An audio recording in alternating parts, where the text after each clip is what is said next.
Halo, Assalamualaikum warahmatullahi wabarakatuh. Bertemu lagi dengan Ibu dalam pelajaran Bahasa Indonesia.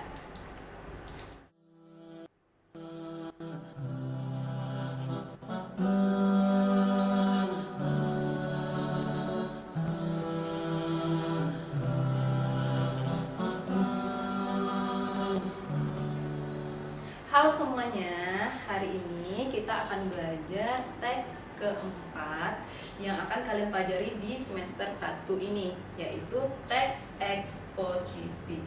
Apakah kalian sudah pernah mendengar istilah eksposisi sebelumnya? Kalau belum, langsung saja kita masuk ke pembelajarannya ya.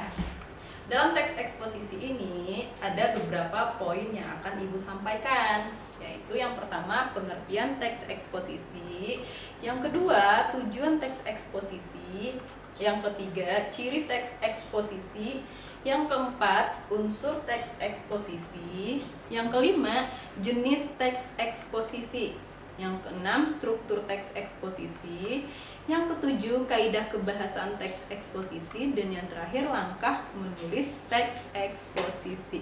Ya, langsung saja kita masuk ke materi yang pertama, yaitu pengertian teks eksposisi. Apa itu teks eksposisi?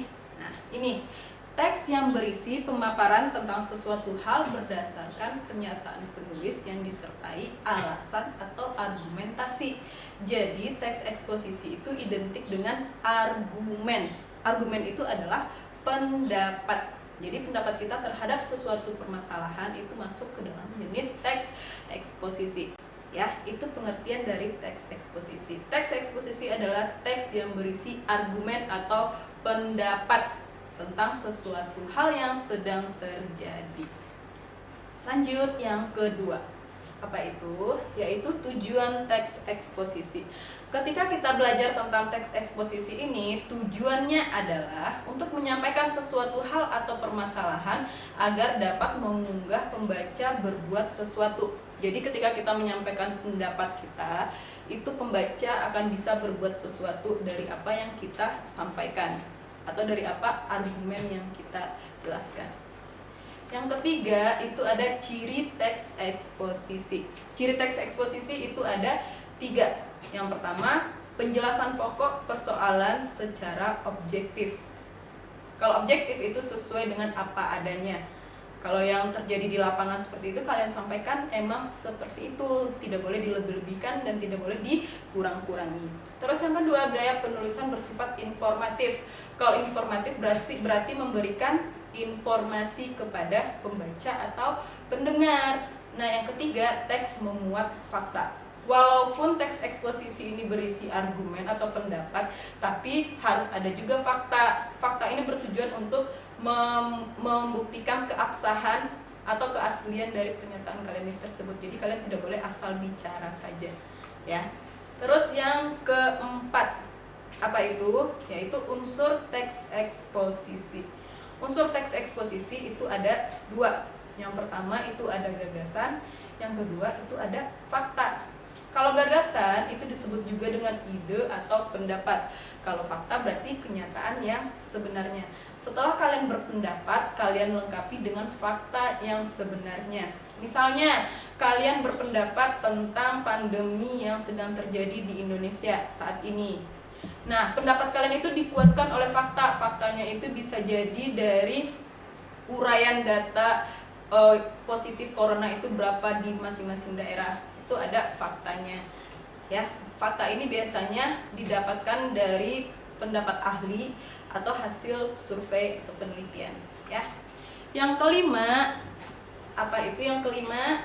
Yang kelima yaitu jenis teks eksposisi. Nah, teks eksposisi ini juga ada jenisnya. Apa aja? Yang pertama itu identifikasi. Jadi ya, jenis teks eksposisi yang pertama yaitu jenis teks identifikasi. Apa itu? Menyebutkan ciri atau unsur pengenal objek agar pembaca lebih mengenal objek tersebut. Nah, jenis yang kedua ada perbandingan atau pertentangan. Paparan kesamaan atau perbedaan dua hal yang berbeda. Kalau kita membandingkan, otomatis ada 2 hal yang akan kita bandingkan. Ya, kalau hanya satu itu tidak bisa dibandingkan. Terus yang kedua ada yang ketiga ilustrasi. paparan ilustrasi detail menjelaskan gagasan utama pada setiap bab. Jadi masing-masing babnya itu kalian jelaskan.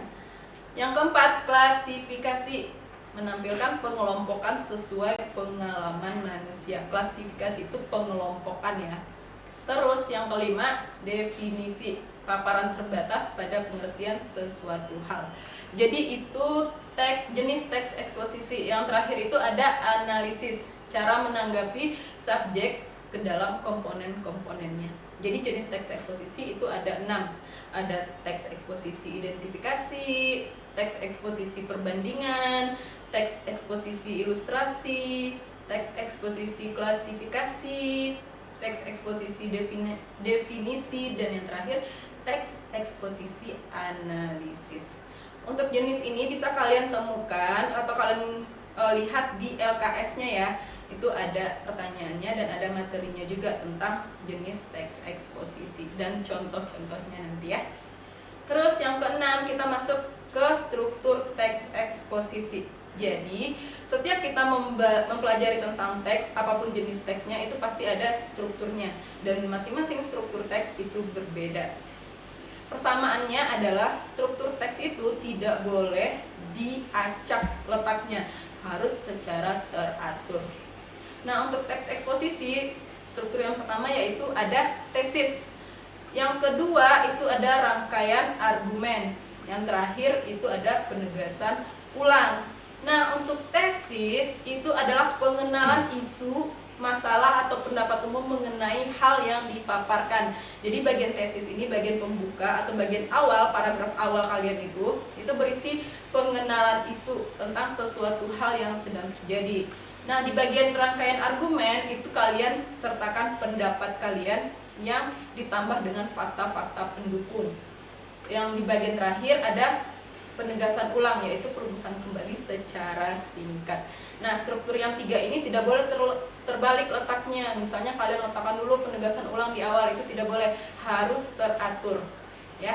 Jadi paragraf pertama pengenalan isu, paragraf kedua isinya argumen, pendapat, dan fakta. Yang ketiga itu baru perumusan kembali secara singkat. Jadi dari fakta dan pendapat kalian simpulkan. Itu struktur dari teks eksposisi. Selanjutnya kita masuk ke kebahasaan teks eksposisi. Ada 6 ya. Yang pertama itu ada istilah. Istilah itu adalah kata atau gabungan kata yang mengungkapkan suatu makna. Jadi misalnya untuk penghijauan hutan kembali, itu istilahnya reboisasi ya. Maknanya penghijauan hutan kembali, itu istilah. Terus yang kedua adjektiva, kata yang menerangkan nomina. Nomina itu adalah kata benda. Benda itu ada 2, benda mati dan benda hidup. Kalau benda hidup itu contohnya kita, manusia. Terus kalau benda mati itu sekitar di lingkungan di sekitar kita kayak meja, pulpen, itu masuk ke benda mati. Jadi adjektiva itu kata yang menerangkan nomina atau kata benda yang bersifat umum ya. Terus yang ketiga ada afiksasi. Afiksasi itu proses pemberian imbuhan pada kata dasar. Nah, afiksasi ini kata dasarnya adalah afiks. Afiks itu adalah imbuhan. Nah, afiksasi baru pemberian imbuhan pada kata dasar.